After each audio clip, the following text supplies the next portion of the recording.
live radio, local podcasts, the Frederick Podcast Network at listenfrederick.com.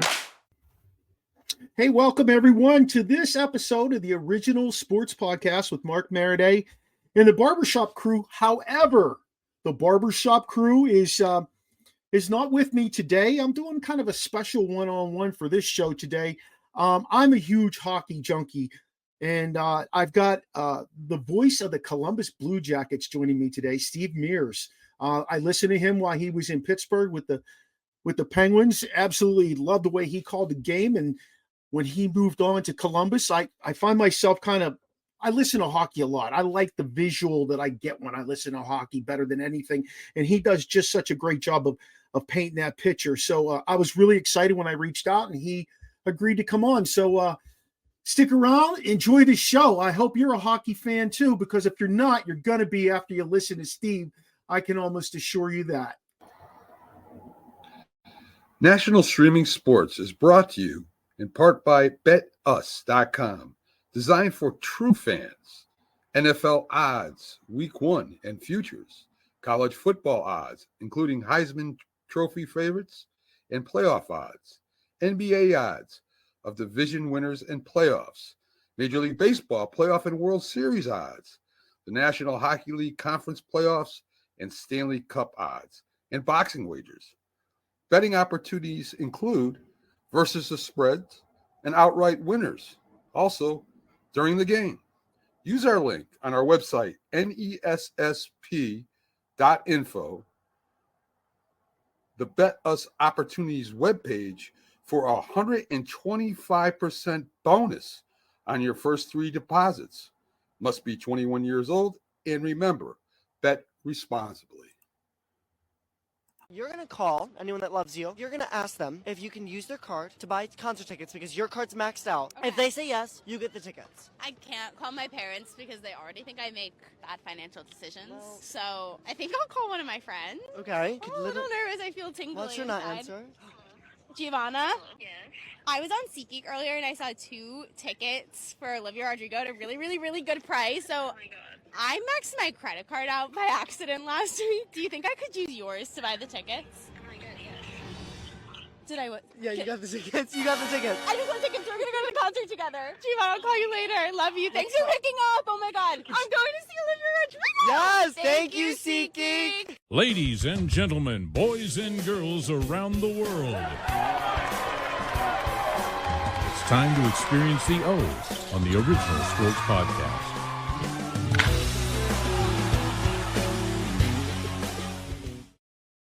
Hey, Steve, thanks for joining us today. We're rocking and rolling, man. You got to love the commercials. They get sent to me and I just plug them right in, you know? Some memorable moments in there. Yeah, it's good to be with you. Thank you for having me. I really appreciate your time. I know you're on vacation. Will you watch any of the big tournament coming up?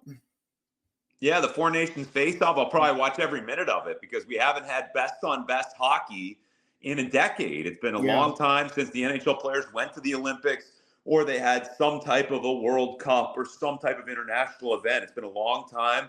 So to get the very best players in the top 4 countries going head-to-head, and you get to see these dream matchups and different players, elite players playing with different superstars, I'm going to be watching it all. So, rooting on Zack Werenski of the Blue Jackets. Will be playing for Team USA, but I can't wait to see so many elite young players that have never played in Olympics or anything like that. And then you got the seasoned veterans like Sidney Crosby and players that have won Olympic gold before.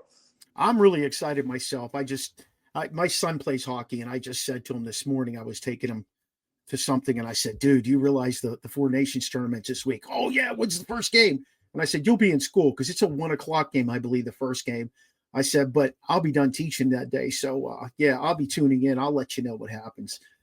I agree with you. I looked at the rosters of each of these teams, and I was just enamored with some of the talent you're going to see, not just from Canada, not just from the U.S., but also Finland and Russia. I mean, it was just amazing. I couldn't believe it. I was like, this is going to be incredible. These are going to be probably tight games. You're not going to see big blowouts or anything like that. And I mean, I think it's great for the sport much more so than the NHL All-Star Game. I'm going to be a straight shooter with you there.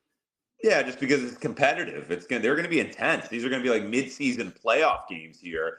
And it's a prelude to the Olympics next year. The NHL players will participate in the Olympics again in 2026. So this is just a little appetizer here for what is going to be the main course of the Olympics a season from now. But yeah, I'm with you. Obviously, the front runners are Canada and the U.S., but Finland is always a pesky team in any international competition. They're always well coached. They always play hard. They've got a great goaltender in UC Saros, among others. And then Sweden has a ton of talent, and they have been a powerhouse country in hockey for years and have a rich history, and a lot of good players come from Sweden. So I just love that we're going to get to see this. It's been a long time. And now to go head to head, and especially on the American side, there are so many young players that are superstars in the game now that have never played this high level of international hockey. And it really speaks to the strength of the game in the United States that here they are. They've won back-to-back World Juniors now. They're a contender and a superpower on the international stage. And some of the best players, Austin Matthews, Jack Eichel, Zack Werenski, Connor Hellebuck, the best players in the world are American now. So It's not, the goal isn't just maybe get a medal anymore. It's to win gold. I almost feel ridiculous by saying Russia was part of that. I don't know what made me think of that, but it was Sweden. Thank you for straightening me out on that, just listening to you. But you're right. It's just going to be an incredible tournament. I'm going to watch it from beginning to end. And to be quite honest with you, no matter who you're cheering for, it's just the brand of hockey, if you're a hockey fan, that you're going to love. And that's what's going to be most important. Hey, let's move into some talk here about the NHL and your Blue Jackets. How's the transition been for you from the Pittsburgh Penguins to the Blue Jackets? How's that worked out so far for you? It has been incredible. I don't know if it could be any better. I mean, it checks every single box, from the fan base to the city and living here, especially with a young family, to the organization, the way we get treated by the Blue Jackets as a team, the family atmosphere between the team, the office staff, the players, the broadcasters, the fan base, everybody. And then the players on the ice have taken care of the rest with an extremely entertaining team that has had, even their losses have been highly entertaining. They've been a high-scoring, high-flying team. They're physical. They play with cohesion and with a lot of passion out there, especially on home ice. They've been one of the best home ice teams in the league. And I think they have been one of the biggest stories in this NHL season, because coming in, nobody thought they would be anywhere close to playoff contention. And now here we are going into the break, and they're right there in the thick of it in this wild Eastern Conference race with about 6 or 7 other teams that think they have a legitimate shot to get one of those wild card spots, if not creep into the top 3 of the Metropolitan Division, especially when the Blue Jackets finally get healthy and overcome these injuries. So I think it's been one of the most positive, one of the most inspirational stories, maybe in all of sports, certainly in the NHL this year. And, I'd be remiss if I didn't mention Johnny Gaudreau and how, this team would have probably been even at another level with poor Johnny, rest in peace. How's the fallout been within the organization from that perspective as well? Well, the pain is still there with everybody. I mean, and I knew Johnny as a broadcaster player type relationship, certainly not close, but interviewed him many times. He came to NHL Network when I was working there, and I covered him in the World Juniors. So that sting is still there, and it probably is never going to go away. And we will forever miss him. He will never be forgotten. His presence is always there, whether it's the patches that the team wears or his stall in the dressing room, which is still there at Nationwide Arena, other tributes that have taken place. And I'm sure with our upcoming outdoor game in the Stadium Series, there will be some portion of that dedicated to the Gaudreau family. So that will always be there. And so many of these guys, especially the ones who were extremely close with Johnny, they are playing for him. They are playing inspired brand of hockey this year with him in their memories. So they hit the ice every night thinking of him, looking up at that banner. And I give the players so much credit, because some of them, especially Sean Monahan, who came here to Columbus to play with Johnny and played with him in Calgary, and vision was to be neighbors here in Columbus and raise their kids together. And it's got to be so incredibly hard for a guy like Sean Monahan and all the guys on the team to persevere. But they've done just that. And they have been inspired by Johnny and Matthew's memory, and they'll continue to do so this year. I think his wife just recently had the baby too, didn't she? Am I correct? I believe so. Yeah, it's just so emotional going back to when it first happened, and then the service that took place, that extremely emotional first home game, where I mean, as a broadcaster, I had a hard time just getting through that, and then going to Calgary a couple months later, where it was like we did it again, and to see the Gaudreau family, and then to see the great fans in Calgary, Alberta, who appreciated Johnny so much. Yeah. So there have been all of these different moments along the way, but as I said, he's gone. He'll never be forgotten, and I know his teammates, they feel that they're going to play hard every single night, inspired by the memory of Johnny and Matthew. I feel like if you're not a hockey fan, you don't understand how genuine hockey players are. I've talked with other athletes. I've talked with athletes off camera, things like that. I don't feel like anybody's as genuine as people who work as hockey players, as someone like yourself. I just feel like it's just different. It's different. There's a different aura about hockey that I can't really explain. Yeah, I think it's in the roots of the game. These are humble athletes, and I also think part of it is the camaraderie and the locker room dynamic in hockey, whereas if you are not a team player, if you're all about yourself, you're going to be weeded out really quickly. And especially in such a close-knit team like we have with the Blue Jackets, and a team that's a family. A lot of hockey teams are like that. And occasionally you have some players that go astray. But to see that type of camaraderie, it's the ultimate team game. It really is. And everybody has got to be pulling on that same rope. And if you're not, then you're not going to last very long in the hockey locker room. So a lot of it has to do with the roots of the game and being modest and humble. And I always say, like, the most modest, humble superstar, and it's kind of an oxymoron, but Sidney Crosby is as humble, as charitable, as friendly as it gets. And he's the biggest name and has been the face of hockey now for a couple of decades. So he sets the tone. And there's a rich history from Wayne Gretzky to Mario Lemieux to Bobby Orr of just wonderful people, even better than they are hockey players. Yeah, you can see behind me both of those, the Gretzky and the Lemieux jerseys are signed. I got them personally signed, and they make you feel very welcome when they talk to you. They don't just sign it and hand it back. Hey, how are you today? Something that has some genuineness to it. And that's why I just thought it was important to share that, because like I said, if you're not a hockey fan, you don't understand how different it is than most sports. So speaking of your roster there, who's been the big surprises?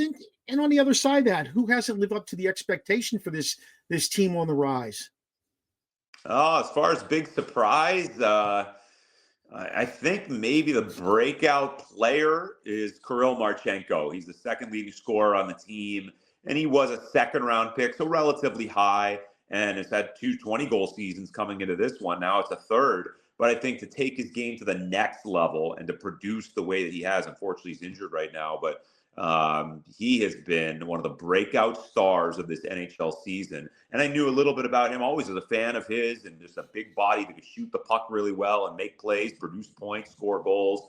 But to see his evolution and the way that he hardly ever loses a puck battle, to see his personality, very affable guy, a great teammate, and then to watch him and his talents and some of the plays that he's made this season, the goals that he scored, highlight reel goals, had a beauty of an overtime goal against the LA Kings last week.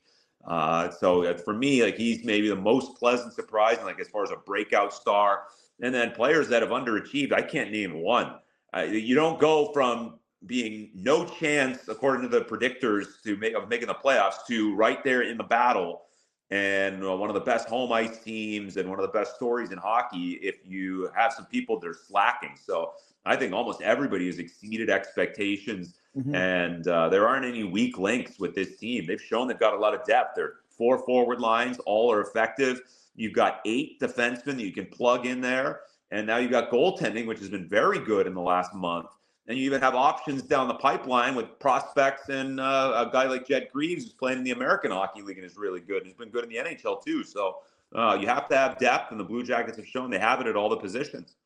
They've made some really good moves too, which puts them in this position. I mean, I know they floundered there for a few years after doing well under John Tortorella, but then they weren't where they wanted to be, and they took advantage of that, and that's a feather in their cap. Now, that being said, how have they responded to the coaching staff? Like, is it an upbeat practice? Is it always, like the response to these guys? Because they went from having a guy like John Tortorella, who we all know is a very tough guy. He's a stickler.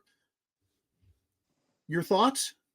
Yeah, I think bringing in Dean Evison, who is the new head coach this year, that was a huge move because they needed experience. They hadn't had an experienced coach since John Tortorella. So a guy who comes in, played a long time in the NHL, long time as an assistant coach with the Washington Capitals, handful of years as the head coach of the Minnesota Wild. So he comes in, and he has the reputation of being like this intense guy.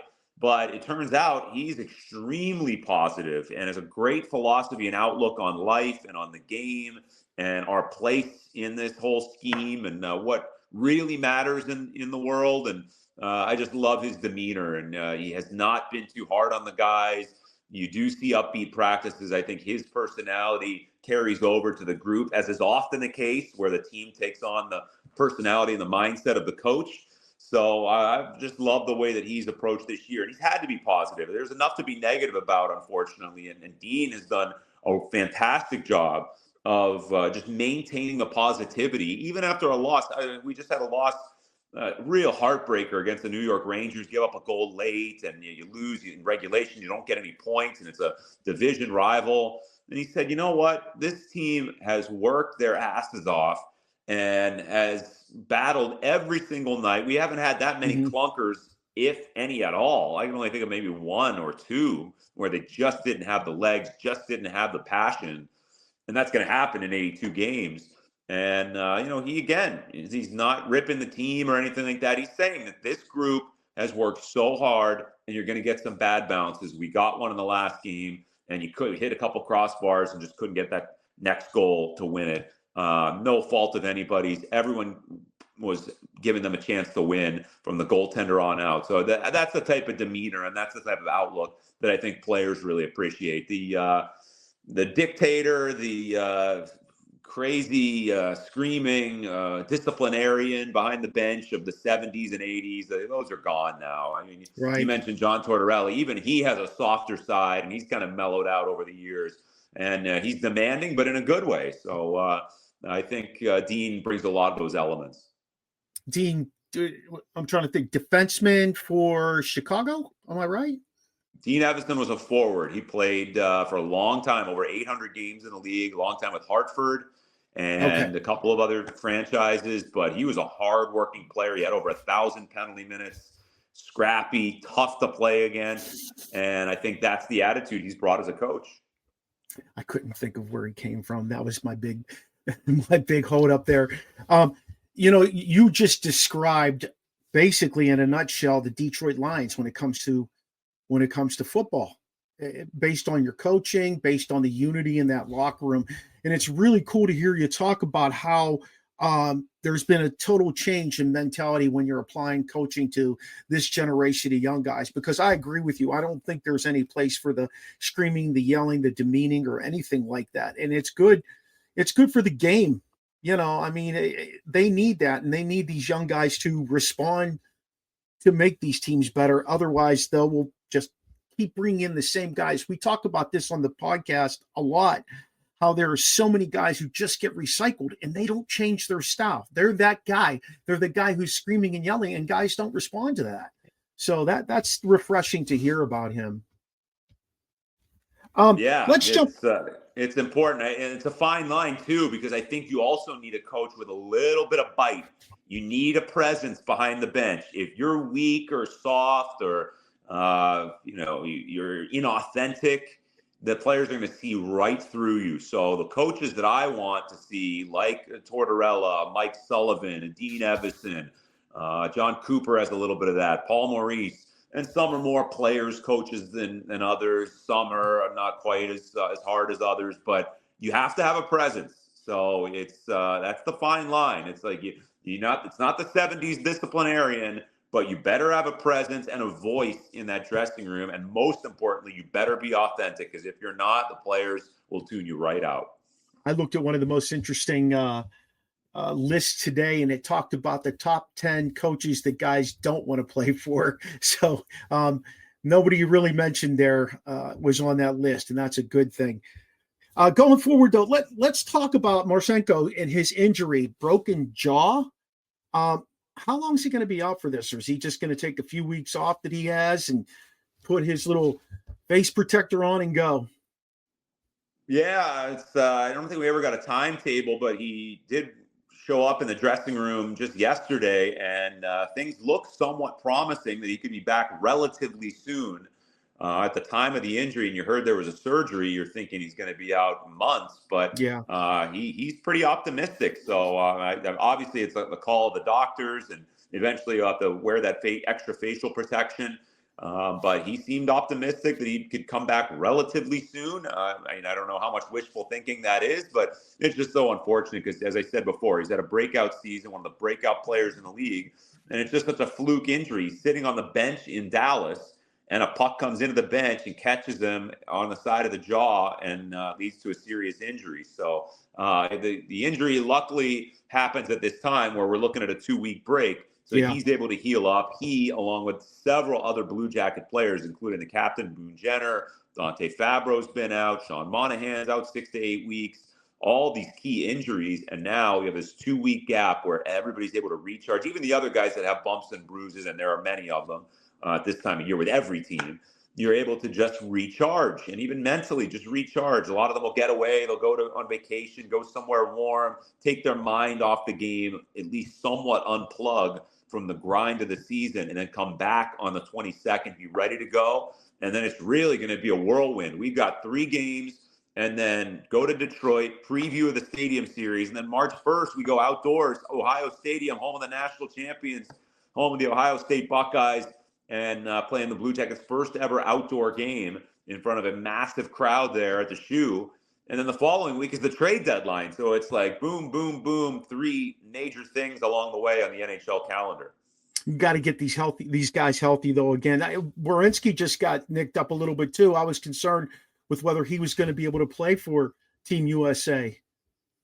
Yeah, he missed the game against Buffalo. Luckily, he came back for the last two prior to the break. And I know he takes a lot of pride in playing for USA, just as he did in the World Juniors and he has in the World Championship. So I knew he was going to be in as long as he could physically. He would be playing. He certainly wasn't going to skip this tournament. It means a lot to him. Team USA has a lot of chances, not only here, but to win the next Olympics. And you want to make your mark starting now once we get in this international cycle of 4 nations, Olympics, World Cup down the road, and more regular international competition. So you want to get in that cycle. You want to be with Team USA. And Zach, I don't think he, coming into the season, was a total slam dunk to make it on the blue line for Team USA because they're so loaded. There are a lot of good players who didn't even make the cut. But because of the remarkable year that he's had, he is the easiest selection on Team USA, if you ask me, because he could end up winning the Norris Trophy. He's been that good this season for the Blue Jackets. Who does his game mirror? Like who do you see when you see him play? I know he's Zack Werenski. He's always been a great player since he broke into the league. But like, who do you see when you watch him play on a consistent basis? When you reflect on other players? No, there's so many. I mean, there are times when I think he reminds me of Nicklas Lidstrom, the way he plays. I know that's very lofty praise. There's only one Nick Lidstrom, and he's obviously one of the greatest defensemen of all time. But the poise that he plays with, the rarity of mistakes, the not cheating the game. And Zach is dynamic offensively. And some of the other offensive defensemen, especially in recent memory, you take the good with the bad. They are high risk and they give up stuff going the other way, but you take that because they put up points. Zach is putting up points and he never gets burned. He's the first guy back, and the way that he defends, he doesn't cheat the game.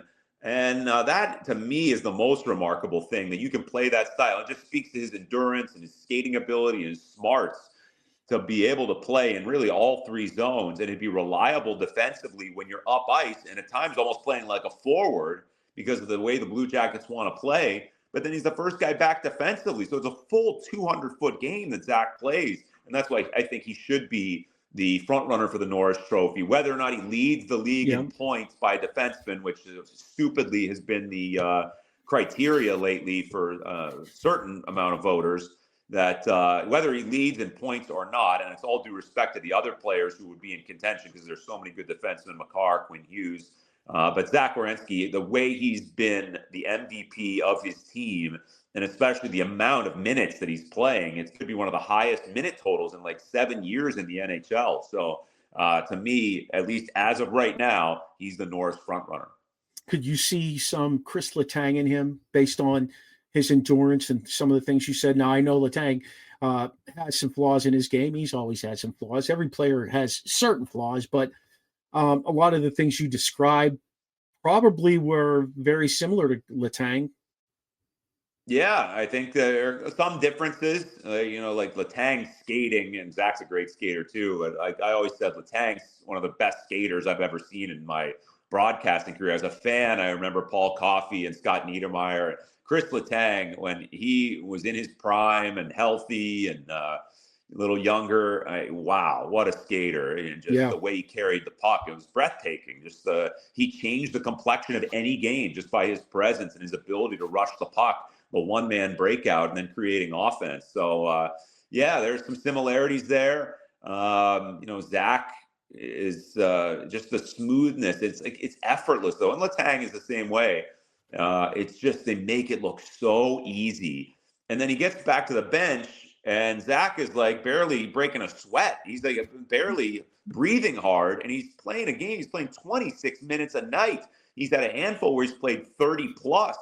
And if he averages 26 and a half, which is about where he is right now to lead the NHL, it'd be the highest minute total by any player in the last 7 years. Wow. So it's not just leading the league and playing a heavy amount of minutes. It's putting it in context. It's one of the highest minute totals that we've seen. And it's a 60 or 65 minute game. And Zack's playing over 26 of the minutes. And like you said, he's not just playing those minutes. He's playing at a high level. He's doing everything he needs to do on his end as a defenseman. And I don't know, again, talking about hockey, I don't know if people understand the wear and tear of defensemen, because unlike a forward who goes out for 30 seconds, maybe 45, top shelf guys might get a minute, maybe. The defensemen are out there for quite some time. And I was watching an overtime game the other night. I forget who it was. Gosh, it was the Penguins, and somebody, I forget who they were playing in overtime against. And one of the defensemen from the other team was out there 4 minutes out of the 5. And I was just like, my God, how's he doing this? It's the end of the game, too. Yeah, the stakes are high, especially for our team. We're in this playoff chase, and every point is so valuable. And I just admire the conditioning. That's one similarity. Letang and Werenski, they're in such good shape. And that's why they're able to play these big minutes. And as you said, they're going up against the elite players. They're the ones playing against Austin Matthews and Connor McDavid and Nathan McKinnon on a nightly basis. And then you're in harm's way. You're blocking shots and you're defending hard. You're going back for pucks. And then you got Tom Wilson, who's lining you up, wants to send you into the 10th row. And you got to be elusive. But in the case of Werenski, he's had a couple of times where he's been injured. And you wonder if he's even going to be able to return. And he does in that same game. And he's only missed one game this season, and he still gets out there for practice, and he practices hard. He sets the tone. He's just such a good leader. And then as a person, a lot of similarities that I've seen between Zack and Sidney Crosby, and just the way that they carry themselves. They're charitable. They're great teammates. They're great examples, not only in the dressing room, but in the community. And I just look at the class that Zack carries himself with, and it's very similar to what I saw when I was working in Pittsburgh with Sid. I'm very excited for that team, to be quite honest with you. It's fun to watch them come from, rock bottom the last few years to start rise. What's it going to take for them, before we talk about the trade deadline, what's it going to take for them to maintain this, aside from getting some of these injured guys back, and push themselves to, not just a wild card spot, maybe a third place spot? Yeah, it's going to take all the usual elements. I mean, they're going to have consistent goaltending. And as I said, the goaltending has been better the last couple of months. It's going to take a lot of depth scoring. Last 2 games now, they've gotten goals from third, fourth line players, which is important.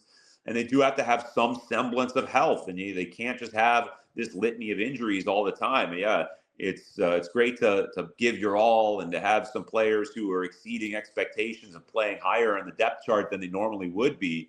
But you need to have your best players, and that means number 1 center Sean Monahan getting back, number 1 winger Kirill Marchenko, Werenski maintaining his health, Boone Jenner, your captain and one of the best forwards. So those are the guys that they're going to lean on here, and you just hope that they're able to. Of course, there's going to be nicks and bumps and bruises and everything, but you just want to make sure that the key players aren't out for these long stretches. They've been able to overcome a lot of adversity, early season injuries to Kent Johnson and Dmitry Voronkov, and now this latest litany of injuries. But after the 2-week break, they're going to start getting healthier, and then you're going to see a different looking lineup. And it's almost going to be like the Blue Jackets' own trade deadline acquisition. Yeah. These guys are going to come back. It's like picking up Boone Jenner in a trade, and any team in the NHL would love to add Boone Jenner at the trade deadline. So it is going to be fun to see how the players fit into different roles, who's going to be in the lineup, who's going to be out, and how the lines shake out whenever they get fully healthy. It's funny you mentioned Boone Jenner, because when I think of Columbus, that's the first guy that comes to my mind. Yes, I know Werenski, Gaudreau being there. You even had the Bob there, but the first guy that comes to my mind is Boone Jenner. To me, he's a staple of that organization from the perspective that he's been there so long. And like you said, he's the captain. Yeah, and he's a heart and soul guy too. And I should mention that he's been around. He's been with the team, even though he hasn't been able to play. Now he's been skating, and he went on the road trip recently. He has been a presence with the group and has been up there in the press box watching. And I'm sure he's been giving his 2 cents to the coaching staff and to other players as far as what he's seeing up there. So now to have him a little bit more involved, skating with the main group, going on the road. And after the break, we do expect him back. Who knows? Maybe the first game back after the break, and he'll be in there. So I can't wait. It's exciting to think about how the lineup shakes out. If they could finally get healthy and to see who plays where, and this Blue Jackets team, to think about, they've come this far with all these injuries. What could they accomplish if they get everybody healthy? Right. And maybe they would be higher up in the division or even in the conference overall. But unfortunately, some of their best players, they played a game in Buffalo. They had their top 3 scorers and their number 1 defensive pair out of the lineup. That's going to be tough for any team to withstand. Yeah, even against Buffalo. Yeah, well, we lost that game. I mean, we almost came back and tied it up, but Buffalo had won. That was their 4th straight win. So it just shows you in this day and age, there really are no bad teams anymore. It's not like the old days, the parity in the league with the salary cap. Even the true bottom-feeding teams that are struggling this year, we lost to San Jose. Anaheim has been resurgent here lately, and we got a couple losses against them this season. And some of these teams that might be at the bottom of the standings, it's just so close and competitive. And the level of talent on lines 1 through 4 with every team, this goes to show you that there's never been more parity than right now in the NHL. It's not like when I was a kid. And in the early 90s, you have these expansion teams that were borderline minor league teams. It's sure. This is a different ball game here, and any team can beat you on any given night. Yeah, I just think the skill level is just phenomenal, and now I'm hearing a couple of different locations looking into getting an expansion team. I don't know if I like that, but, like San Diego was one of the places, and I was like, I don't know if I like that, but, whatever enhances hockey, I still think it. If you're not a hockey fan, you're missing a hell of a sport, and a lot of people say, I can't follow the puck. And I'm like, no, that's not how it is. Go to the game in person. If you can't go to an NHL game, like I live an hour and 20 minutes from the Bears, and we go see the Bears play all the time. It's such a different aura when you're in that building that hooks you in and you want to watch it consistently. Yeah, that's what everybody says. You see it live, you see it in person. We try to do it justice on TV. I think we do a decent enough job. Yeah, absolutely. But you do have to go in person, especially with the exciting games. Like we had one here, a couple of them here this week where the stakes were high, the building was packed, the crowd is hanging on the edge of their seat with every single bounce, every single play. And you marvel at what these athletes do. I also say, go to a game and at least one time sit super close, and then go to another game and sit way up so you get the bird's eye view. And then you'll have a different perspective and appreciation.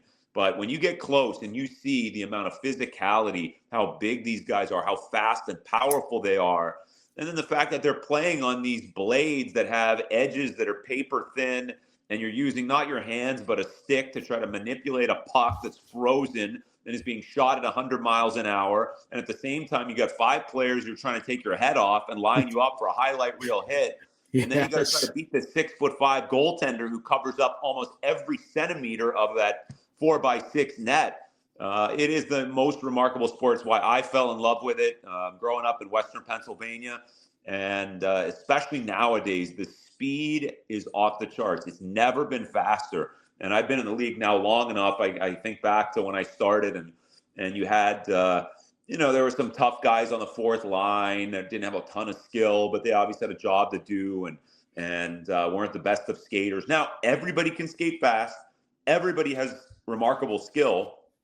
And it just all adds up to a super exciting, entertaining brand of hockey that is unlike anything in sports. So I just encourage everyone to just check it out and go to a game, but especially if you can get up close, even in the warm-up, if you can just get there and you can see how they move this puck around and the velocity of the shots, and then the goaltenders and the hand-eye coordination, how they stop these shots, even the clear-sighted ones that seem like it might be easy and they're not, and how it hurts when it hits them 100 miles an hour. It really is a remarkable sport.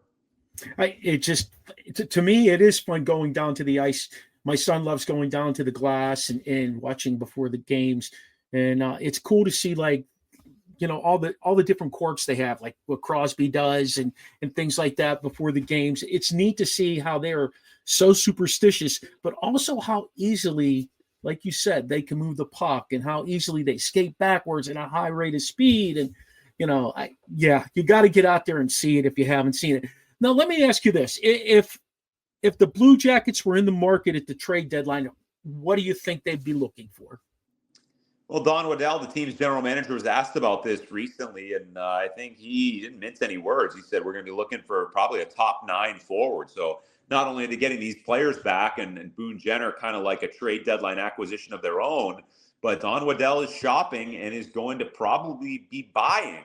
When you thought for sure trade deadline they'd be unloading this guy, that guy, expiring contract, so long, see you later. Not the case, because the way this team has played, and they've earned it. He said as much, that they deserve a shot and they deserve any help that they might need. Who knows? There could be other injuries. There could be an area where they need to upgrade. And Don has plenty of time to do that now, just about a month away from the NHL's trade deadline. And the team, and as is usually the case, the team dictates how the approach is going to go at the trade deadline. If the Blue Jackets were dead last by 20 points in the Eastern Conference, it would be sell, sell, sell. Not the case this year, because they're 1 point out of a playoff spot here at the 2-week break. Don Waddell is constantly, probably as I speak right now, watching hockey games, thinking about what his approach is going to be. Surely they're not going to mortgage the future, but they are going to be looking to enhance the team and not sell off any pieces. I love that you used the phrase that, some of the pending free agents, you could use them and look at them as your own rental. I love that philosophy. That's right. And if you lose them in the offseason, okay, well, that's just like any rental player that you would have. Sure. And you hope you have them here for this run. If they end up signing, great. If they go elsewhere, that's fine. Hopefully you can fill that hole again. But I love that approach, because the team has deserved it. They have played so hard this year. They have deserved an upgrade if there is one that makes sense out there and is necessary. And I would say the GM is always the guy who's not looked at as instrumental as they truly are, being able to put a group together like that to be functioning and giving them the opportunity to merge together with a coach who has a strong hand yet a firm voice and a caring way of delivering his information. I mean, that's a lot of that goes to the GM too. It's been fun. Hey, listen, look into your crystal ball. Tell me where we're going to see them mid-April. Where are we going to see this year's Columbus Blue Jackets? Well, mid-April. I mean, let me pull up my schedule here. So the regular season ends on the 17th. So that's kind of mid-April. I think this is going down to the wire. I mean, they've got 3 games against Ottawa. Ottawa's the only team we haven't seen yet. So those could be crucial. The last game is against the Islanders. They still have some tough games against Toronto and Washington and Colorado and Vancouver. I would love to see this team get in the playoffs if they can get healthy, and I think they will make it if they can get healthy and get these players back in there and continue playing the way that they have throughout the first half of the season.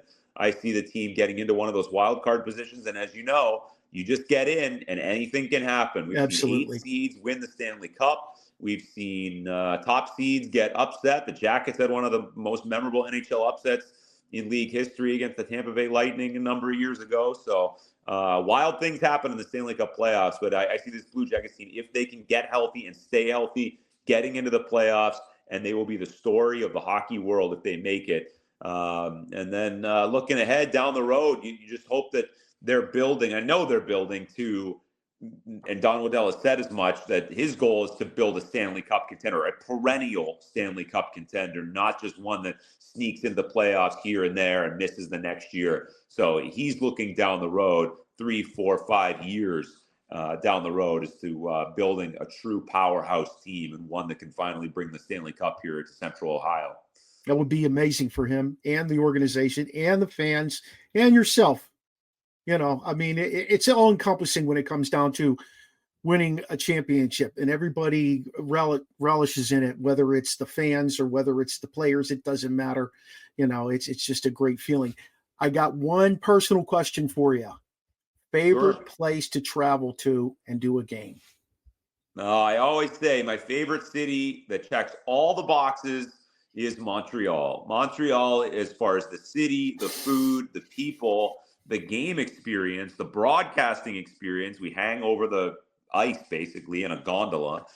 And then the arena with 20,000, it's always packed. It's very steep. The Bell Center is a unique building. They put on a great show there. And then the rich hockey history that I enjoy so much, to look up and see the banners of Maurice Richard and Jean Beliveau and Patrick Waugh and Ken Dryden. And then the 24 Stanley Cup banners in those rafters. And then you go outside and you see the statues of Richard and Guy Lafleur and Beliveau and Henri Richard. Just as a student of hockey and someone who loves the history of the game, Montreal has it all. And I mean, they are the New York Yankees of hockey, right? So it's the culture and just the whole experience being downtown Montreal on any given night. It's such a big deal to be there for a hockey night in Montreal. That one is always my favorite. But there are a lot of good ones now, and a couple new ones here in the NHL. There's actually 3 new ones now with Vegas, Seattle, and Utah. We just went to Utah, and that was a great time. That was my first time ever in Salt Lake City. I always love going to Nashville. Tampa has done a really nice job of becoming a destination in the league. Dallas is great. I'm always partial to New York City because I lived there when I was at NHL Network. So any trip to New York and staying in the city is always something fun. I think Philadelphia is a real good food city. And I've always said Columbus, even my time as a visitor, is one of the top 5 most underrated in the entire league. If you haven't been here, you got to come to Columbus, see a Blue Jackets game, come to Nationwide Arena, which is still one of the best venues. Even though it's 24 years old, it's still one of the best venues in the league, and a beautiful arena district surrounding it. So I would say, as far as underrated cities go, Columbus is right up there. Did you play hockey growing up? Oh, yeah, I still play. I still get out there. I love it. Classic beer leaguer. And I do think it kind of helps me have a greater appreciation for what these guys do, because it's so difficult. And I try, and I'm not even close to what these guys do, but I try. I get out there, and I just have such admiration for. Did you play over in Holiday Park? What's that? Did you play over in that old rink over in Holiday Park? No, I played growing up in Pittsburgh, and the place was called Golden Mile, which that's what I mean. Oh, okay. I was Yeah. saying that was in Plum in 286. Yeah. Yeah, that Golden Mile was not the best rink in history. It was a No. dump, but it was a good place to learn how to play. And then you grow up in different rinks in Western PA. Because I was part of that generation after the Penguins won the Stanley Cup, rinks started to be built, and now there's a plethora of them in that area. And the same thing's going on here in Columbus because of the footprint of the Blue Jackets. The chiller rinks are all around the city, and they have a tremendous youth hockey scene going on here with the AAA Blue Jackets and high school hockey and different organizations. So a lot of Blue Jackets who played here have settled here in their post-playing days, and several have become involved in the youth hockey scene here. It's really cool. That makes it for it's just better for USA hockey. That's the bottom line. I love seeing that. Steve, I can't begin to thank you enough for joining me today. It was a pleasure talking to you. It's awesome to hear about all the great things going on with the Columbus Blue Jackets. I wish you nothing but the best success while you're out there. And thanks again for joining us. I really appreciate it. There was a lot of fun. Always good to talk hockey, and especially the Jackets. And I really appreciate the time. It's going to be a great second half of the season, not just for the Jackets, but all around the NHL. There's so much talent in this league. And in the economics of the game are good, and these events, the Winter Classic, the Stadium Series, the Four Nations, and there is so much to get excited about if you're a hockey fan. So yeah, absolutely. Can't wait to really get into the second half. And then, of course, the Stanley Cup playoffs. There's nothing like that in all of sports. It's going to be amazing when that cap's up to $113 million, isn't it? Yeah, that seems pretty promising, those projections for the next couple of seasons. So it just gives you an idea of the health being good of the league and of the game, and it's just going to continue to grow. Absolutely. Hey, you have a great day. Again, thanks for taking some time out of your vacation time to talk with us here on the Original Sports Podcast. Anytime. It was a lot of fun. Thanks for having me. Okay, take care.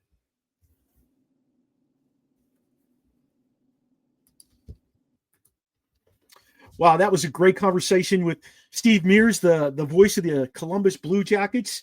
You can check him out by watching the Blue Jackets games. They are a really fun team to watch. Like I said, I'm a hockey junkie, so I'll watch hockey any day, any level, to be honest with you. So it was really cool to get to hang out and talk with him and hear about how their trajectory has been nothing but surprising and going up. I really hope for the best for that organization. The better teams like Columbus is, the stronger and healthier the NHL becomes and continues to grow.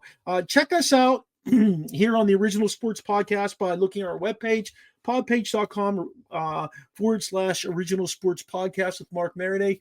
Don't forget that we are writing constantly. There's always new articles going up about college basketball, about hockey, about baseball, and of course about football. So more things to come as we continue to grow from that perspective. More videos will be being posted of different events and things like that we've been at. And we're hoping to get some live interviews real soon. You can find us on Facebook, X, and Snapchat at OSP with MM. You can follow us on Instagram, TikTok, Twitch, and YouTube. And that is all Original Sports Podcast. Check out our link tree, which is in our show notes. It will give you all of those links to those social media sites. A shout out to all our networks we are on: Let's Talk Sports, Sideline Sports, ESEN, Elite Sports and Entertainment, PDF Sportsnet, Manning Media, Peak One Sports. We're out there, everybody. You just got to go and find us, and you can see everything we have going on here. And also a big shout out to National Streaming Sports from Roku to their webpage, to their interviews. We're part of their network as well, and you can find us on there from 7 to 8 p.m. on Tuesday nights for the Original Sports Podcast. And on Sunday nights, every other week, we do our Terrible Talk, focusing completely on the Pittsburgh Steelers, and that's from 6 to 7 p.m. Hey, if you have any comments, questions, suggestions for guests, if you just want to come on the show yourself and have a conversation with us, reach out to us at originalsportspodcast@gmail.com. Thanks to Charlie Hodgson for doing our intro and outro music, Steve Medley for being the voice of our intro, and join us every week to experience the O on the Original Sports Podcast.